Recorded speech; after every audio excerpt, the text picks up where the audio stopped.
ব্যাপারটা এরকম। একদিন এক কোলে বসে আছে হোসাইন, এক কোলে বসে আছেন ইব্রাহিম, এক কোলে বসে আছে নিজের বেটা, আর এক কোলে বসে আছে বিটির বেটা।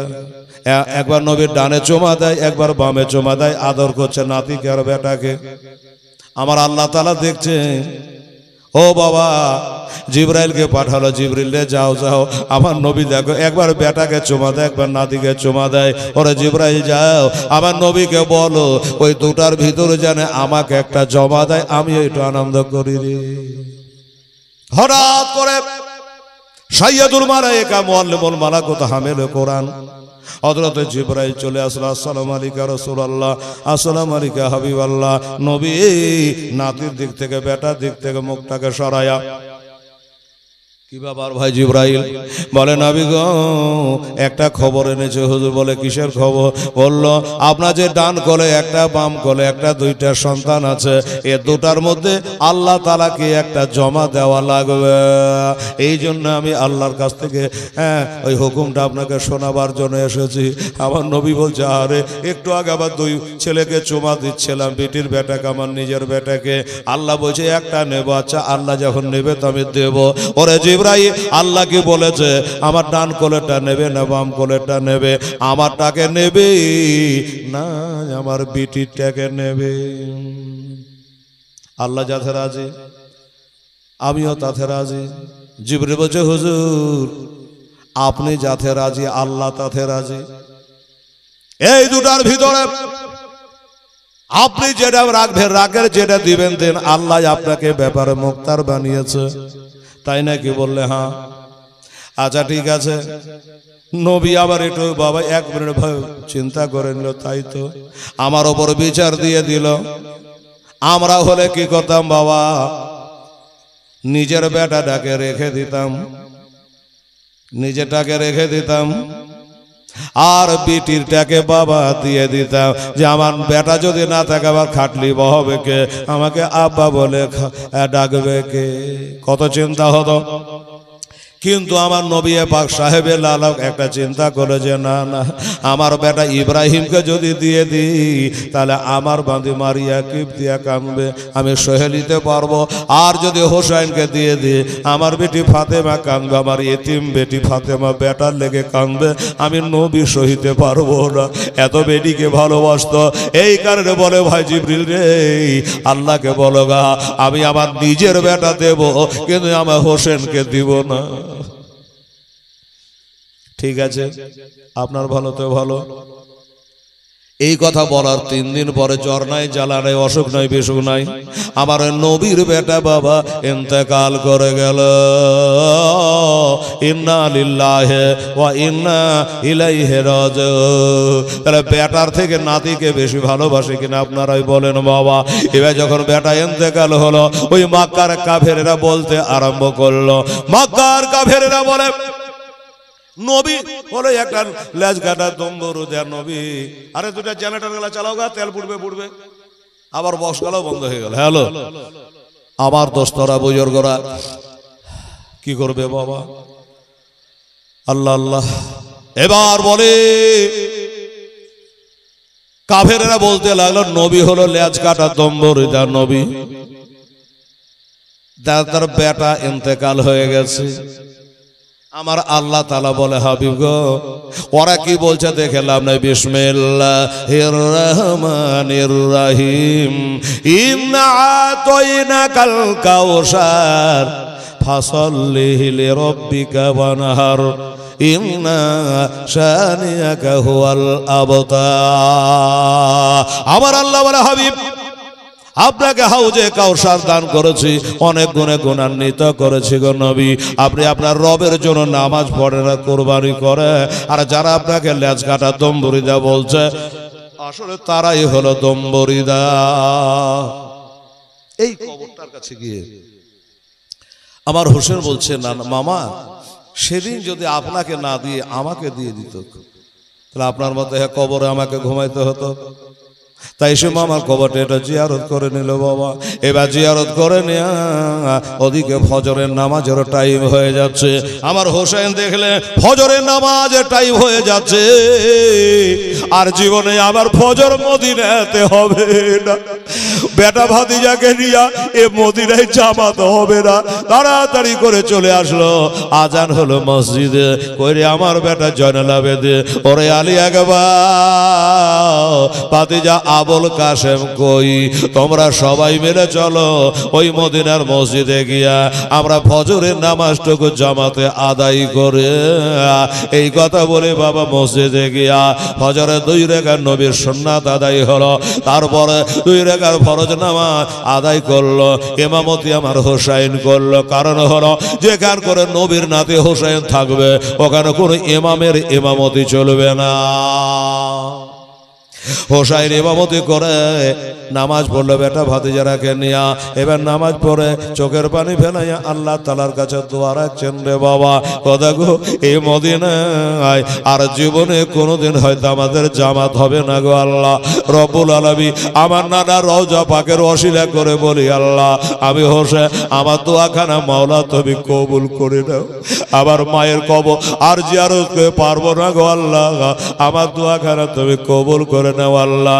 ওই জালেমের জুলুম থেকে আল্লাহ তুমি আমার নানা রওজাকে বাঁচায় নিও, আমার মায়ের কবরটাকে রক্ষা করো।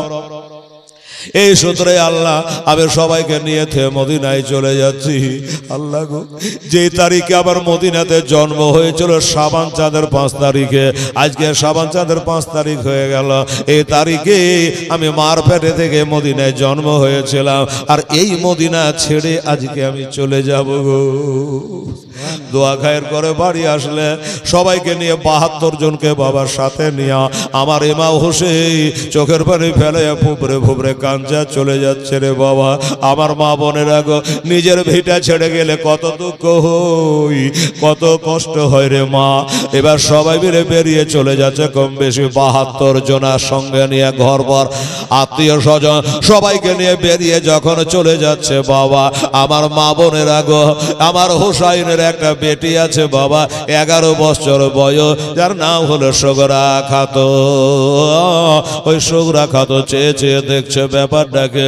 আমার মা চলে যাচ্ছে, আমার 2টা ফুপু যাচ্ছে, ফুফাতো ভাইয়েরা যাচ্ছে, আমার ভাইয়েরা যাচ্ছে, আমার চাচাতো ভাইয়েরা যাচ্ছে, আমার আব্বাও চলে যাচ্ছে, আমার জনম দুঃখে মা সেও চলে যাচ্ছে। কিন্তু আমাকে কেন কেউ ডাকে না, আমাকে কেন সাথে নেয় না, আমাকে কেউ কেন কিছু বলে না, কি অপরাধ করেছি বাবা গো। জ্বরে তরতর করে কাঁপতেছি। তখন ওই সগুরা খাতুন ডাক দিয়ে কয়, আব্বা গো এই সাত সকালে ফজরের নামাজ পড়ে নিয়া আমার মাকে নিয়ে বোনকে নিয়ে কোথায় চলে যাচ্ছেন আব্বা?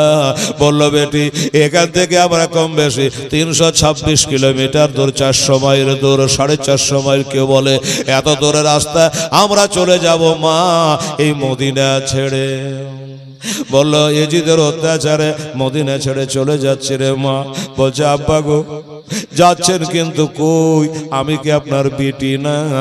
আমি কি আপনাকে আব্বা বলে ডাকি নে গো আব্বা?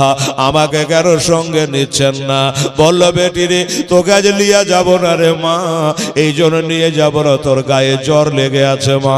এত জ্বরের গায়ে তোকে যদি নিয়ে যায় 400 মাইলের মধ্যে 100 মাইল যাওয়ার পরে তোর জ্বরটা যদি বেড়ে যায় তখন তোকে নিয়ে ব্যস্ত হয়ে যাব, দৌড়ঝাঁপ আরম্ভ হয়ে যাবে, আমার ইসলাম নিয়ে ব্যস্ত হতে পারবো না। এই জন্য মা সগরা খাতুন তুমি মদিনায় থেকে যাও মা, মদিনায় থেকে যাও। সগরা বলে, আব্বা গো আচ্ছা আমার জ্বর ভালো হয়ে গেলে আমাকে নিয়ে যাবেন না? আমাকে কোনোদিন কি নিয়ে যাবেন না গো আব্বা? আমার হোসেন বলল, বেটি 1 মাস পরে তোর ভাই আলী আকবরকে পাঠাবো, আর ওই আলী আকবর এসে তোকে নিয়ে চলে যাবে রে মা। সগরা কান্দে আজ মদিনাতে, ওরে সগিনা কান্দে কারবালায়, জয়নুল আবেদিন বন্দি হলো এজিদের ওই জেলখানায়। সগরা বলছে, আব্বা আমাকে যে রেখে যাচ্ছেন আব্বা গো এত বড় বাড়িতে আমি জ্বরের মেয়ে, 11 বছরের একটা বেটি, কেউ থাকছে না, সবাই চলে যাচ্ছে, ছোট ভাইটাও চলে যাচ্ছে, ছোট বহিনটাও চলে যাচ্ছে, আমি কেমন করে থাকবো গো আব্বা? ওই আব্বা যা হুজুর একটা কথা আপনার কাছে বলবো, একটা দাবি আপনার কাছে করব, সে দাবিটা হলো এটা, ওই যে আমার 6 মাসের একটা ভাই আছে আলী আসগার, তার নাম, ওই আলী আসগারকে আমার বুকখানে দিয়ে যান না গো, আলী আসগারকে দিয়ে যান, আমি বুকখানে নিয়ে কাঁদবো গো, আমার মনটা যখন খারাপ হবে ছোট ভাইটাকে কোলে করে সোহাগ করব, আদর করব গো আব্বা। আমার হোসেন বলে বেটি রে তোরা আপনারটা ঠিক আছে রে মা, কিন্তু আলী আসগারকে দেওয়া যাবে না। কেন যাবে না? আলী আসগার ভাত রুটি খেতে জানে না, খোরমা খেজুর খেতে জানে না, আলী আসগার মায়ের স্তনের দুগ্ধ পান করে মা, এই ছোট ছেলে নিলে তোর বিপদ হয়ে যাবে রে মা। তবে বেটি রে তুই যখন তোর ছোট ভাইয়ের আবদার করলি, তোকে একটা কথা বলছে শোন মা। কি কথা গো আব্বা? বলল এই দা মদিনা, এই জান্নাতুল বাকিতে আমার একটা ছোট ভাই কবরে শুয়ে আছে, এর নাম হলো মহসিন। আমরা হলাম 3 ভাই, বড় ভাই ইমাম হাসান, তারপরে হলাম আমি। আমার একটা ছোট ভাই ছিল, তার নাম মহসিন, বাচ্চাকালে ইন্তেকাল করে ওই জান্নাতুল বাকিতে শুয়ে আছে। সেগুলারে তোর ভাইটার কথা যখন মনে পড়বে রে, আমার ভাইয়ের কবরের কাছে গিয়ে একটু কাঁদিস রে, কিন্তু তোকে ওই ছোট ভাই আলী আসগারকে দিয়ে যাওয়া হবে না। আমার সখীরা চোখের পানি ফেলাই আর বলে আব্বা গো যখন ওই ছোট ছেলে দুধ খাওয়া বাচ্চা রেখে যাবেন না, ঠিক আছে নিয়ে যা, তবে আব্বা আমার ছোট বোন সাকিনাকে রেখে যা।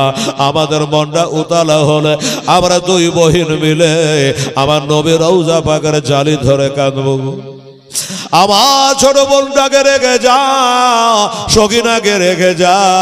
আবার হোসেন বলছে বেটি রে তোর ছোট বোন আমাদের, তার মায়ের হাত ধরে বেরিয়ে গেছে, ঘুরঘুর করে রাস্তায় হাঁটতে লেগেছে, তোর ছোট বোনটাকে রেখে যাওয়া হবে না রে মা। তবে একটা কথা বলিস, তোর ছোট বোনটাকে আমি নিয়ে গেলাম, আমার মারা হলো 3 বহিন ছিল রে বেটি, তুই জানিস কিনা শুনেলে? আমার মা আমার ফাতেমার পেটে থেকে আমরা 3টা ভাই হয়েছিলাম, 3টা বোন হয়েছিল রে বেটি। আমার একটা ছোট বোন ছিল যার নাম ছিল হযরত রকিয়া, ওই দাই আমার ছোট বোন জান্নাতুল বাকিতে শুয়ে আছে রে মা। তোর ছোট বোন সকিনার কথা যখন মনে পড়বে রে, আবার ছোট বহিনের কবর কানা দেখে তুই সাবর দিস রে। সুগরা বলল ঠিক আছে আব্বা, কথার জবাব কথা দিয়ে দিচ্ছেন, আপনার সঙ্গে তর্ক করতে রাজি নাই। আব্বা গো আমাকে কার কাছে রেখে যাচ্ছেন? এত বড় বাড়িতে আব্বা আমি কেমন করে থাকবো? বলছে বেটি যার কেউ নাই তার আল্লাহ ছেড়ে মা, আল্লাহর হাতে সবে দিয়ে গেলাম মা। আল্লাহর দেওয়া ভরায় না আর মানুষের দেওয়া কোলায় না রে। এই বেটে শোক রাখা তো থাকো মা, এবার বেরিয়ে যাবে বাবা, একটু দূরে যাওয়া। আবার ডাক দিলে আব্বা গো আচ্ছা ঠিক আছে সবাইকে নিয়ে চলে যান, আমার আপত্তি নাই, তবে আব্বা আমার তনম দুঃখী মাকে রেখে যা, আমার মাকে রেখে যান আব্বা গো। আবার যখন জ্বর বেড়ে যাবে আমার মাথায় একটু গরম ঠান্ডা পানি কিনা ঢালবে গো আব্বা। আবার অসুখ বেড়ে গেলে আমাকে দাওয়া খাওয়াবে কে, ওষুধ খাইয়ে দেবে কে গো আব্বা। তাই বলছিলাম আমার মা জননীকে রেখে যা, আবার দেখভাল করবে, আমার মাকে রেখে যা। আমার হোসেন বললাম ওরে বেটি মা, আবার তুই মার কথা মনে করলি, আমি জানি রে মা হারা কত ব্যথা, আমি হোসেন ভালো করে জানি রে, আমি বহুদিন আগে মা হারা হয়েছি রে। তবে বেটি একটা কথা শোন, তোর মাকে আমি নিয়ে যাচ্ছি মা, তোর মাকে তুই মা বলে ডাকি, আর কেউ মা বলে ডাকে না। আর ওই দা জান্নাতুল বাকি হর্ষে কাবের বাগানে একটা মা শুয়ে আছে রে। হিন্দু মুসলমান জৈন খ্রিস্টান ইরানি তোরানি মাক্কি মাদারি দোস্তার দুশ্মন ছোট আর বড় ছেলে আর মেয়ে সবাই যাকে মা ফাতেমা বলে ডাকে। আমার মা ফাতেমা আগে সবাই মা বলে ডাকে মা, ওই মা ফাতেমা ফাতেমার কবরখানা তোকে দিয়ে গেলাম, তোর মার কথা যখন স্মরণ হবে আবার মায়ের কবরখানা এটা দেখে লিস রে। আর তো কিছু বলার নেই। আচ্ছা ঠিক আছে, যান। জ্বরের গায়ে খাটের ওপরে শুয়ে গেলেন। 1 মাস পরে আব্বা আমার ভাই আলী আকবরকে পাঠায় না, আমাকে নিয়ে যাবে গো আব্বা, দেরি করিয়েন না, দেরি করিয়েন না গো আব্বা। আমার মা বোনেরা ভাইরা এবার একটু আপনারাকে বুঝিয়ে বলি, আপনারা মনে মনে বলবেন বাস্তবিক এই অসুস্থ মেয়েটাকে কার কাছে রেখে গেল? দেখেন কেতাবে লিখেছে আমার নবীর একটা বিবি ছিল, নাম তার উম্মে সালমা। ওই উম্মে সালমাকে আমার হোসেনের শহীদ গাহার মাটি দেওয়া হয়েছিল, আপনারাকে বলেছি। ওই সময়তে নবীর একটাই বিবি উম্মে সালমা ছাড়া কেউ বেঁচে ছিল না। তাই হোসেন বেরিয়ে চলে যাওয়ার সময়তে বলে, নানি গো, ও নানি, আমরা তো চলে যাচ্ছি দিনের খাতিরে, আমার জ্বরের বেটিটাকে থুয়ে গেলাম, একটু দেখো গো নানি। আমার উম্মে সালমা রাদিয়াল্লাহু তাআলা বলে, আচ্ছা নাতি রে, তুমি যাও, আমি দেখভাল করব। এই কথা বলে বাড়ি হানে বার হচ্ছে। আবার ইয়ে দেখছেন আব্দুল্লাহর সঙ্গে দেখা। আপনি বলে হঠাৎ করে আব্দুল্লাহ বলে হেলাল, আব্দুল্লাহটাকে, ইনি হলো জাফরের ছেলে, মানে আমার হোসেনের বাপেরা ছিল 3 ভাই, হযরতে আলী, হযরতে জাফর, হযরতে উকাইল। হোসেনের বাপটা ছাড়া 3 ভাই ছিল। তো এই আব্দুল্লাহ জাফরের ছেলে, আব্দুল্লাহ হোসেন আপন চাচাতো ভাই, শুধু চাচাতো ভাই না, ভগ্নিপতিও বটে। আমার হোসেন এবং জৈনবের সঙ্গে ওই আব্দুল্লাহর বিয়ে হয়েছিল, 2টা বেটা হয়েছে। ওই বেটা 2টার নাম হলো, একটা নাম হলো আউন, একটা নাম হলো মোহাম্মদ। ওরাও যাচ্ছে কারবালা, এবং কারবালায় তারা শহীদ হবে। ও বাবা, ওনাকে যাবার কালে বলো, ভাই আব্দুল্লাহ রে, তুই আমার চাচা তো ভাই হচ্ছে, ভগ্নিপতিও হচ্ছে, আমার বেটি অসুস্থ, আমি তাকে রেখে গেলাম, একটু তুই দেখভাল করিস রে ভাই। আমার বেটি মানে তোর বেটি। এইভাবে বুঝাইয়া বাঝাইয়া চলে যাচ্ছে বাবা, কাবেলা চলে যাচ্ছে। সুগরা খাতুন মনে করলো, আল্লাহ রাগে মানুষকে ধ্বংস করে, রাগ করতে নাই। রাগকে যারা পান করতে পারে তারাই হলো অরিজিনাল মানুষ। বললো, আমি রাগ করে শুয়ে থাকবো না, কে জানি আমার বাপ আর আসবে কি আসবে না, মা মারা যাবে না, বাপ মারা যাবে না, ভাই মারা যাবে। এর দরজার কাছে দাঁড়িয়ে জীবনের মতো একটু শেষ দেখাটা দেখেলি। আমার গায়ে যত যেই অসুখ হয়েছে, হয়তো পরে আমিও মারা যেতে পারি, আর হয়তো দেখা হবে কিনা। বাবারা, আমার মা বোনেরা, ওই জ্বরের বেটে সোগরা দরজার কাছে বাবা একবারে খটি হয়ে দাঁড়িয়ে গেল। আর কাফেলা চলে যাচ্ছে। সোগরা খাতুন তাকিয়ে তাকিয়ে চোখ ফেড়ে ফেড়ে দেখছে 72 জন মানুষ চলে যাচ্ছে রাস্তা দিয়া।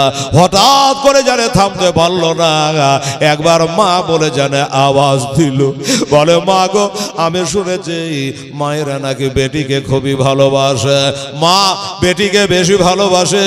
এই কথা যদি সত্য হয় গো মা, এই জ্বরের বেটিকে ফেলায়া তুমি কেমন করে পা তুলছো মা, কেমন করে তুমি চলে যাচ্ছ গো মা, আমাকে কি তুমি পেটে রাখো নাই, আমার প্রতি কি তোমার ময়া দয়া নাই গো মা। এই করে মা বা করে কাঁদে। অমনি যারা সুগরা খাতুনের মা যারা থমকে দাঁড়িয়ে গেল বাবা, দাঁড়িয়ে বলছে, স্বামী ইমাম হোসাইনের সামনে দাঁড়িয়ে বলে, হুজুর গো, হুজুর দুঃখের উপরে দুঃখ, একটা কথা বলবো হুজুর। আমার হোসেন বলে, মনের অবস্থা ভালো নাই রে, যে তারিখে আমার জন্ম সেই তারিখে মদিনা ছড়ছে, আমার বুকে ব্যথা জমে আছে। বিবিরে কি কথা বলবে তাড়াতাড়ি করে বলো। বলে, স্বামী গো, একবার পিছন দিকে তাকায় দেখে আমার বেটি 10 মাস যাকে পেটে করে বহে নিয়ে বেরিয়েছি গো স্বামী। আমি বুকে দুগ্ধ পান করিয়ে যাকে মানুষ করেছিলাম গো স্বামী, ওই দেখেন আমার বেটির সোগরা দরজার কাছে দাঁড়িয়ে গেলে মা মা করে কাঁদছে, কালে মা মা করে ডাকছে। হুজুর একটু যদি আমাকে অনুমতি দিতেন, একটু যদি আমাকে সময় দিতেন গো স্বামী, আমি একটা দৌড় বেড়ে গিয়ে পেটের চোখের পানি গালা একটু মুছিয়ে দিতাম, আমি চোখের পানি গালা মুছিয়ে দিতাম, আবার এসে দলের সাথ ধরে নিতাম। আবার হোসাইনে চোখ দিয়ে পড়পড় করে পানি চলে আসলো রে বাবা। যে বিবি রে, মারা কত জ্বালায় আমি জানি রে, আমার শুকরার ভিতর কানা যে কেমন করছে আমি জানি রে। বিবি যাও, আমি তোমাকে অনুমতি দিলাম, যা তাড়াতাড়ি করে এক দৌড়ে গিয়া বিটির চোখের পানি কানায় আঁচল দিয়ে মোছায়া দাও। তবে একটা কথা, ওই পানি মোছাতে গিয়া বিটির ময়াতে জানো তুমি থেকে যাও না। বলো হুজুর আমি থেকে যাব না, আমি যাব বিটিকে বুঝিয়ে আবার চলে আসব। আচ্ছা ঠিক আছে যাও। চলে গেল। শুকরা খাতো তৎক্ষণাৎ খাটের ওপরে গিয়ে শুয়ে গেছে। হঠাৎ করে মা এসে খাটের পাশেতে বসে বাবার লম্বা করে বিটির গায়ে একটা হাত বুলিয়ে দিল। হায়রে মা, ওরে জননী মা, যেমনি মা লম্বা করে হাত বুলিয়ে দিয়েছে বাবা গো, অমনি জানে মনে হচ্ছে ওই শুকরা খাতুনের শরীরের 40 ডিগ্রি জ্বর জানে কমে গেল। মায়ের গায়ের স্পর্শ পেয়ে, মায়ের হাতের স্পর্শ পেয়ে জানে জ্বর হালকা হয়ে গেল। চোখের পাতা তুলে দেখলো মা বসে আছে পাঁজরে, চোখের পানিগুলোকে মোছায়া মোছায়া দিচ্ছে। বলে মা গো, ওরে আমার মা, তুমি চলে এসেছো, আবার ডাকে সাড়া দিয়েছো মা, তুমি কি আর যাবে না? বলো কথা বলো না মা, তোমার কান্না শুনে তোমার ডাকে সাড়া দিয়েছে মা, তোমার আব্বার কাছে একটু সময় চেয়ে নিয়েছি, আমি আবার যাব, ওই কাফেলার সঙ্গ ধরব। আচ্ছা বাহ, এবার বেটি বলছেন মা গো, লিবিয়া যাওয়া আগুন তুমি আবার উস্কে দিলে মা, তোমরা চলে যাচ্ছিলা, আমি কাঁদতে কাঁদতে কাঁদতে কাঁদতে খাটের উপরে শুয়ে গেলাম। ধিমি ধিমি হলো, আস্তে আস্তে কাঁদছিলাম। আগুন লিভিয়ে গেলে যেমন আবার উস্কে যায়, তুমি আসলা, আসার পরে আবার তুমি চলে যাবা, আমার জানে ওই লিভিয়ে যাওয়া আগুনের মতো উস্কে যাওয়ার মতো হলো। মা গো তুমি থেকে যাও। বলে মা, ও কথা বলিস না রে, গুনহার কথা বলিস না রে মা, তোর আব্বা যদি বেজার হয়ে যায় আমার আলী বেজার হবে রে, আর আলী যদি বেজার হয় আমার নবী বেজার হবে রে, আর নবী বেজার হলে আল্লাহ বেজার হবে রে। এই জন্য বলি মা, থাকার কথা বলিস না, তোর বাবা তো কথা দিয়েছে রে মা, আল্লাহ করে তোর জ্বরটা কমে যায়, 1 মাস পরে তোর ভাই আলী একবার আসবে আর তোকে ওইখান থেকে নিয়ে চলে যাবে মা, তুই থেকে যা। ওই যে তোর বড় আম্মা উম্মে সালমা থাকলো, আব্দুল্লাহ থাকলো, এই করে বেটিকে বোঝায়া বোঝায়া এবার রেখে দিয়া বেটিকে মাউড় করে দিয়া এবার মা দৌড়ে এসে কাফেলার সাথ ধরলো, কাফেলার সাথ ধরলো, সাথ ধরে এবার চলে যাচ্ছেন কোথায়? এই মদিনা থেকে মক্কা। এবার মক্কা শরীফে গেল। কোন চাঁদে গেল বাবা? শাবান চাঁদে, হালবা রুটির চাঁদে। শাবান, রমজান, শওয়াল, জিলকাদ, জিলহজ, তারপরে হচ্ছে মুহররম, 6 মাস। এই বাকি সময়টা আমার হোসেন মদিনায় কাটাচ্ছে বাবা। ওখানে যাওয়ার পরে বেটার আগে বলো, বেটা, ও বেটা ভাতিজা শোনো, ওই দেখো একটা কবরস্থান, ওইখানে চলো, ওই মদিনাতে রেখে এসেছি আমার নানাকে, আর ওইখান করে শুয়ে আছে আমার নানি খাদিজাতুল কুবরা। চলো যাই, নানার কবরখানা তো জিয়ারত করে এসেছে, এবার একটু আমার নানির কবরখানা জিয়ারত করে আসে। জীবনের অন্তিমে কালে ইজরাইলে আসে, যেদের সাধের জীবন যাবে রে লইয়া, যেদিন সোনার জীব যাবে রে লইয়া, যারে তুমি এত যত্নে রাখিলে ঘরেতে, যাহার লাগে দুঃখ কষ্ট কত না সহিলে, আজ তোমার ফাঁকি দিয়া, আজ তোমার ফাঁকি দিয়া পাখি গেল রে উড়িয়া, যেদের সোনার জীব যাবে রে লইয়া, যেদের সাধের জীব অন যাবে রে লইয়া। তখন মাটির কবর মাটির ঘর হবে মাটির বিছানা খানে চতুর্পাশে মাটি তোমার ওই বাঁশের ছাউনি মাটি কবর মাটির ঘর হবে মাটির বিছানা খানে চতুর্পাশে মাটি তোমার বাঁশের ছাউনি কেমন করে রইবি রে ভাই কেমন করে রইবি রে ভাই ওই অন্ধকার কবরে যেদিন সাধের জীবন যাবে রে লইয়ে যেদিন সোনার জীবন যাবে রে লইয়ে মরতে হবে এই ভবে একদিন ওরে কেউ রবে না বাঁচে আর মরর জালে আছে রে ভাই আমরা যে ফাঁসিয়া আল্লাহুম্মা সাল্লি আলা সাইয়্যিদিনা মাওলানা ওয়ালা আলি সাইয়্যিদিনা মাওলানা মুহাম্মদ সাল্লাল্লাহু আলাইহি ওয়াসাল্লাম। এই বাবা এবার মক্কা মদিনা থেকে মক্কা গিয়া ওই জান্নাতুল মুআল্লা ওই জান্নাতুল মুআল্লা কবরস্থান কেতাবে লেখেছে ওইটা কবরস্থানের নাম জান্নাতুল মুআল্লা কেন বলে তো বলছে কবরস্থানটা একটু উঁচু জায়গাতে আছে এই জন্য ওটার নাম হলো জান্নাতুল মুআল্লা ওইখান করে মা খাদিজার কবর আছে রে বাবা আমার হোসেন বলল নানার কবরখানা জিয়ারত করেছি আমরা যখন মক্কায় চলে এসেছি চলো এটা নানির কবরখানা জিয়ারত করি নানির কবর জিয়ারত করে এবার থাকতে লাগলেন মক্কাতে সকালবেলাতে উঠে গোটা মদিনাবাসী দেখছে ইমাম হোসেন কই বাড়িও ফাঁকা কেউ নাই এই খোঁজাখুঁজি পরক্ষণে জানতে পারলো মদিনাবাসী যে তারা নেই মক্কা শরীফ চলে গেছে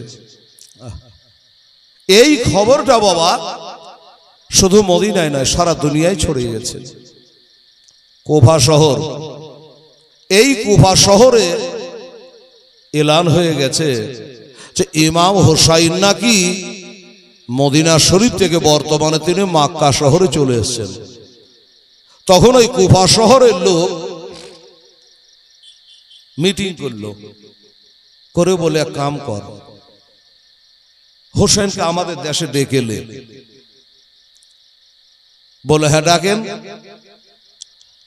আসবেন কিনা উনি জানেন কিন্তু শোন একবার কিন্তু গাদ্দারি করেছি হোসেনের বাবাকে আমাদের দেশের লোক ভজালি মেরে খতম করেছিল শহীদ করেছিল নাম ছিল আব্দুর রহমান ইবনে মুলজিম দেখ হোসেনকে ডাকবো ঠিকই ডাকে জানের ঝুঁকি নিতে পারবি তো কারা কারা পারবি সহি কর এই বলে সহি স্বাক্ষর করে চিঠি পাঠালো চিঠি পাঠিয়ে দিল বাবা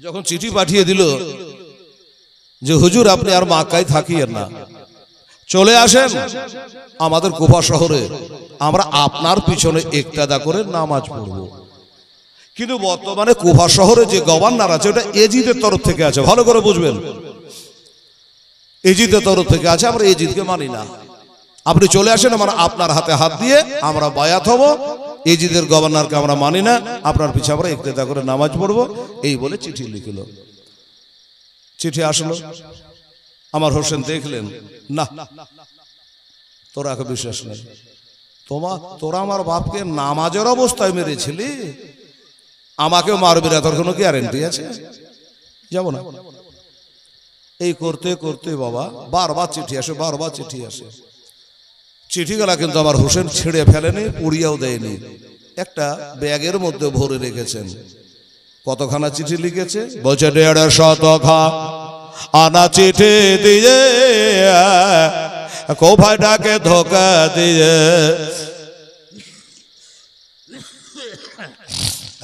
150 চিঠি দিয়ে ও ভাইটাকে ধোকা দিয়ে আবার তারাই শেষে শহীদ করে, তারাই শেষে শহীদ করে।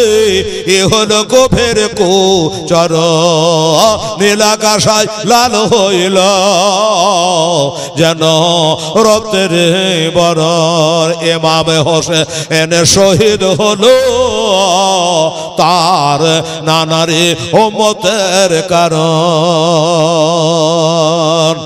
আমার ভাইরা, আমার হুসাইনকে সারা জগৎ ভালোবাসে, জানেন তো, সবাই ভালোবাসে। এজিদের দল ভালো তখনও বাসে না, এখনো ভালোবাসে না। বাবারে, বলতে বলতে বলতে প্রায় 2.25 ঘন্টা হতে যাচ্ছে, 12:30টার দিকে কাঁটা আগাচ্ছে। 5টা মিনিট খালি গজলটা বলতে বলতে কালকের মতো বাবা এখানে যারা বসে আছেন, আমার নবীর যে একটা মাদ্রাসা এখানে কায়েম হবে, এই জন্য আমার মায়েরা বোনেরা, এই বাবু কমিটির ছেলেরা সবাই সজাগ থাকো। হ্যাঁ, সেটা হলো যে আপনারা আজকে মহফিলের মধ্যে 1000, 2000, 500, 100 যে যা পারবেন একটা ঝলক আমরা তৃতীয় রাত্রিতে একটা দান দেন তো বাবা। খালি গজলটা বলতে বলতে যতটুকু হয় আল্লাহর নবীর মাদ্রাসার জন্য। কারা পারবেন বাবা? একটা করে 1000 টাকা আমার ভাইরা দাদুরা পারবেন? 5টা ভাই আমার, দেখেন তো। আর কমিটির ছেলেরাকে বলবো, বাবু তোমরা যারা কালেকশন করো, নাম জানছি না, একটু আমার মা বোনদের কাছে যাও, এতগুলা মায়েরা বোনেরা বসে আছে, 100টা করে টাকা দিলে অনেক টাকা হয়ে যাবে ইনশাআল্লাহ। তো আমার ভাইরা আছে, একটা আল্লাহর বান্দা 1000 টাকা মরা বাপের জন্য, মায়ের জন্য, বাবার জন্য, দাদার জন্য, নিজের জন্য, শরীর সারাগতের জন্য বাবা। হ্যাঁ, যদি পারেন তাহলে আপনি এখানে হাজির হন, আমরা টাকাটা এখানে জমা করে দেবো, দিয়ে গজলটা বলে একটা দোয়া করে দিয়ে বাস আগে বাড়বো ইনশাআল্লাহুল আজিজ। যারা এখানে বসে আছে আপনারাকে বলছি, হ্যাঁ আপনাদেরকে বলছি। আর আমার মা বোনদের কাছে যাওয়ার জন্য ছেলেবেলা কই এই বারবার ব্যাঘাত থাকলে আমার মেজাজ গরম হয় কিন্তু।